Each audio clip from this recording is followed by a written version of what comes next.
MidwestRadio.com. Now, from the Signature Bank Studios,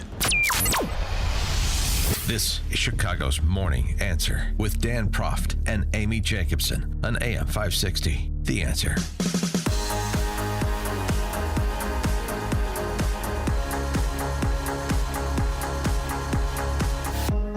Top of the morning, Dan and Amy.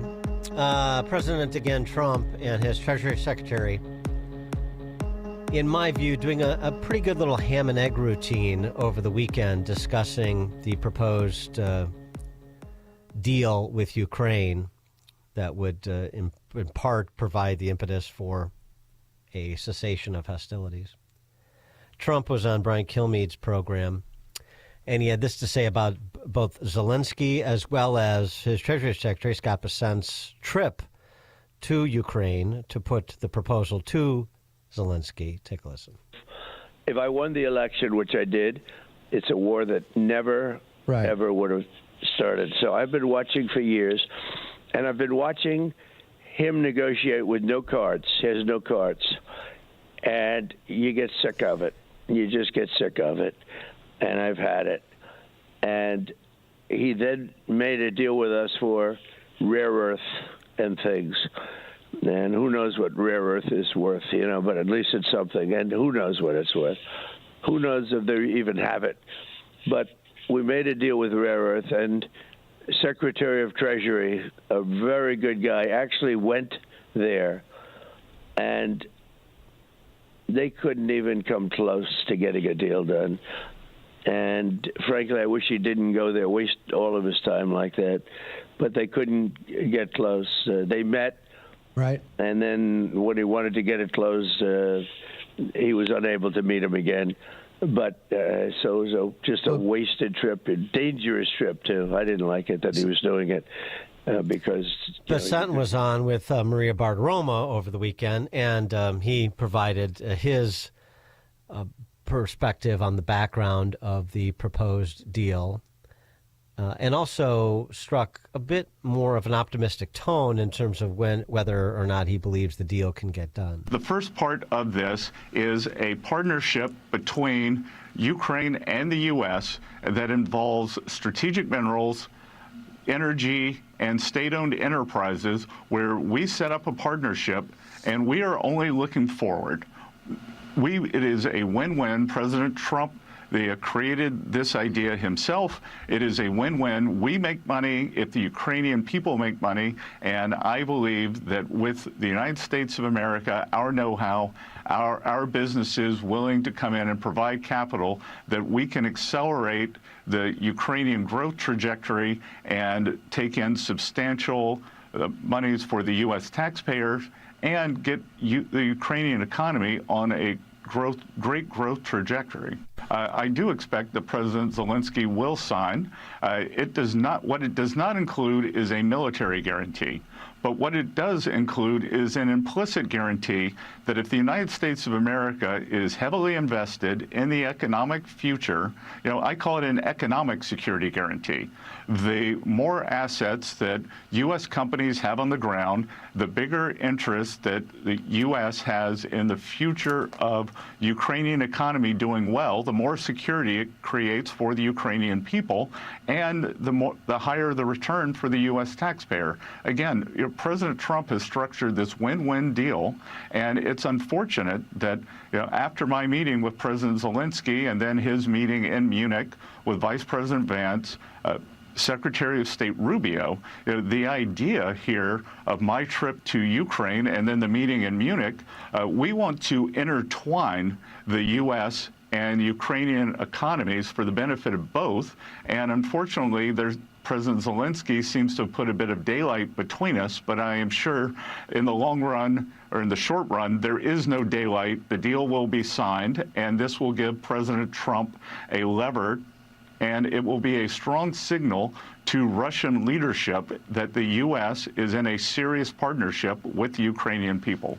Well, it makes a lot of sense. An economic security arrangement, to the extent that our economic interests are intertwined, is to the extent that we'll defend them, and it provides disincentive for additional Russian incursions. And Bessent went on to say, the fact that Putin doesn't like this means Zelensky should. Is common to a lot of misperceptions. The Russians hate this deal.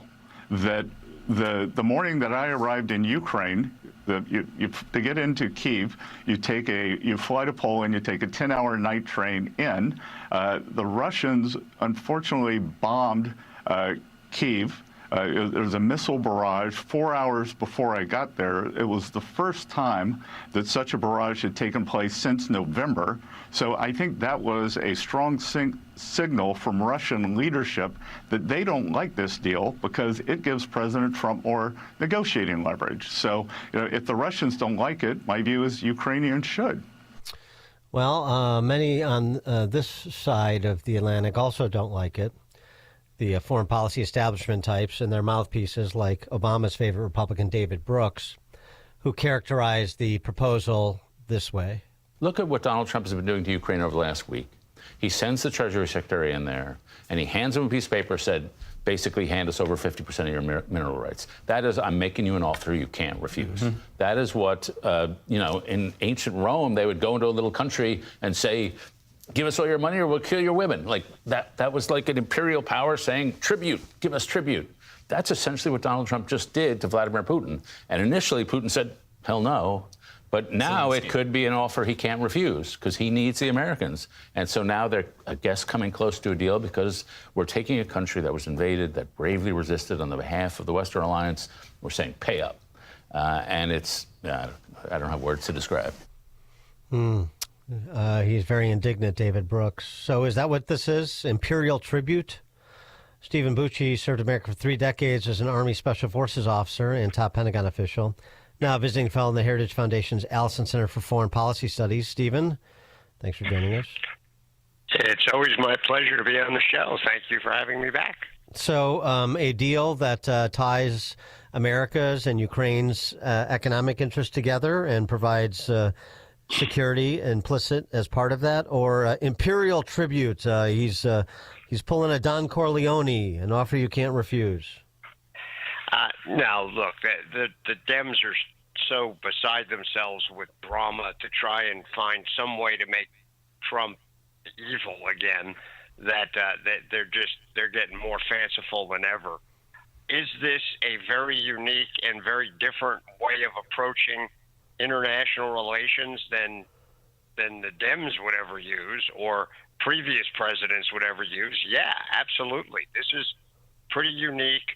This is President Trump trying to square that circle that he's promised the American people. He's not going to do this sort of thing. He's not going to do long-term wars. He's not going to enable people to fight for decades to do this stuff. And it's got to be beneficial for America. But he's also trying to give the Ukrainians a way to deal with their problem with Russia being in there, but in a way that gets us to peace. Look, I don't know if it's going to work or not, but he's made a promise he's going to do things differently. And gee, big surprise, Donald Trump is doing his best to try and come through with that promise.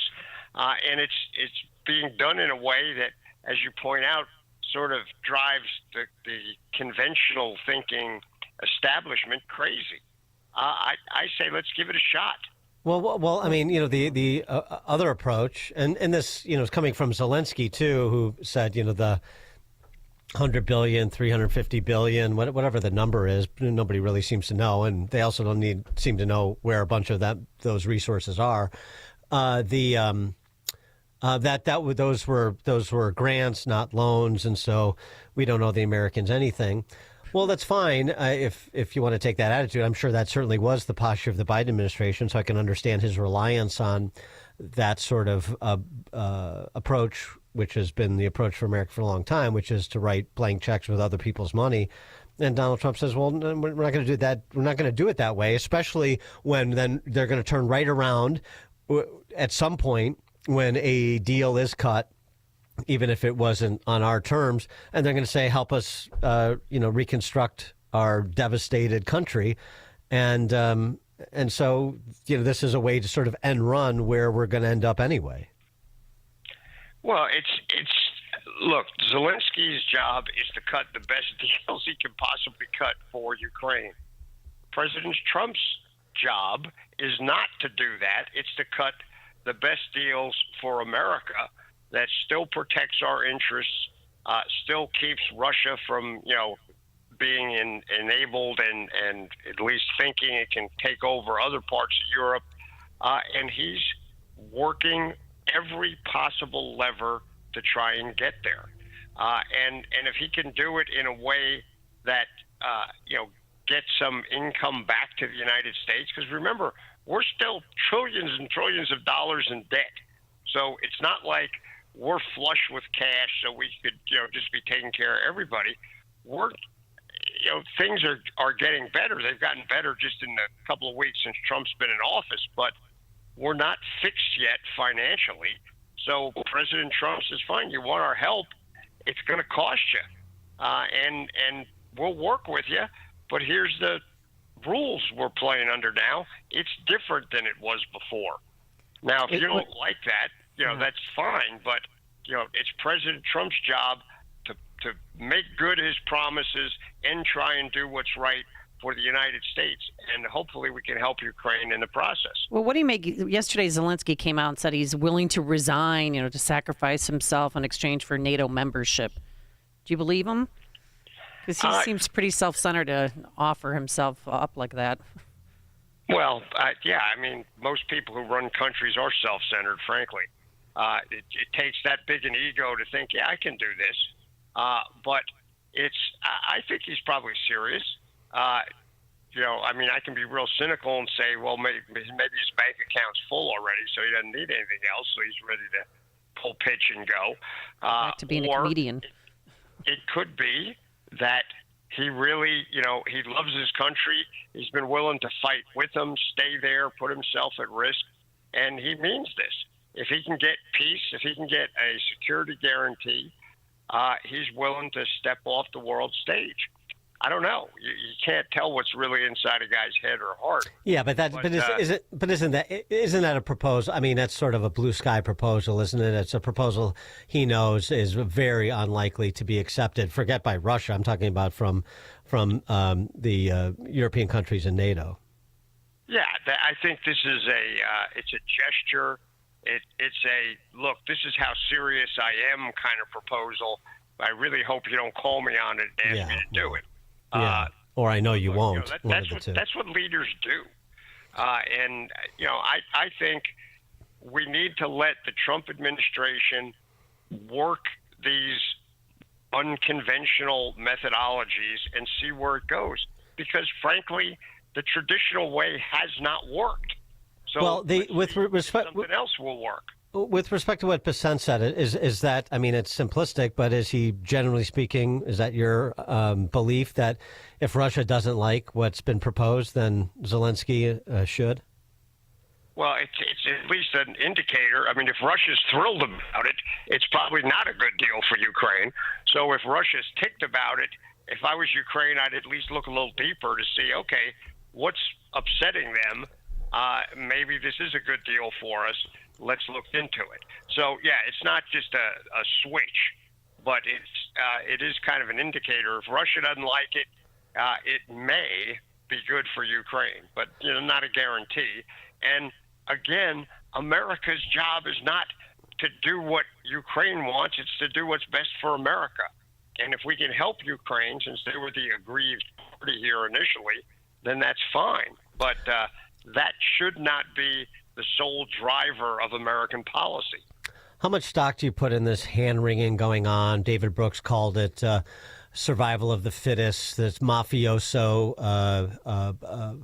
tripolar world where American controls its region and Russia controls its and China controls its, with respect to the perception that that Trump wants America to be a backstop as opposed to the lead when it comes to the NATO security alliance. How much stock do you put in the hand-wringing about this? Like, we're sort of abdicating the world stage. We're only going to serve in a supervisory capacity, if you will, and it's time for Germany under the new president Merz and Macron and Sturmer and Western Europe to step up, and this is really a destabilizing turn of events. Well, to be honest with you, coming from Brooks and anybody who worked for Obama, I find that a little bit of a ludicrous criticism, given that the Obama policy was, let's lead from behind. That'll work. Right. Like we did in Libya, the disaster there. So those guys are talking out of both sides of their faces. I don't really consider their comments even worth listening to. They are literally just trying to put whatever stick they can into the spokes of the Trump administration to try and derail the momentum that they have. Let's evaluate the policies. Let's see where it goes, how the negotiations go. Again, Trump has been a pretty darned effective negotiator. Look, between you and I didn't like his comments last week that, Zelensky started this and he's a dictator. I think that those were mistakes on Trump's part. He should not have said that. They were inaccurate, and it was clearly he was ticked about the response that he got, and he spoke out of anger. But he's taking a breath. His people are in there. General Kellogg's in there talking to people, the Treasury Secretary. Look, that to me shows that he's making a pretty good effort to try and get where he thinks this thing should go. Let's give him a chance to try and do it. But, the Dems just disregard those kind of comments. They failed completely in this stuff, so they're really not in a position to give anybody any advice. Stephen Bucci served America for 3 decades as Army Special Forces officer, top Pentagon official, now a visiting fellow at the Heritage Foundation's Allison Center for Foreign Policy Studies. Stephen,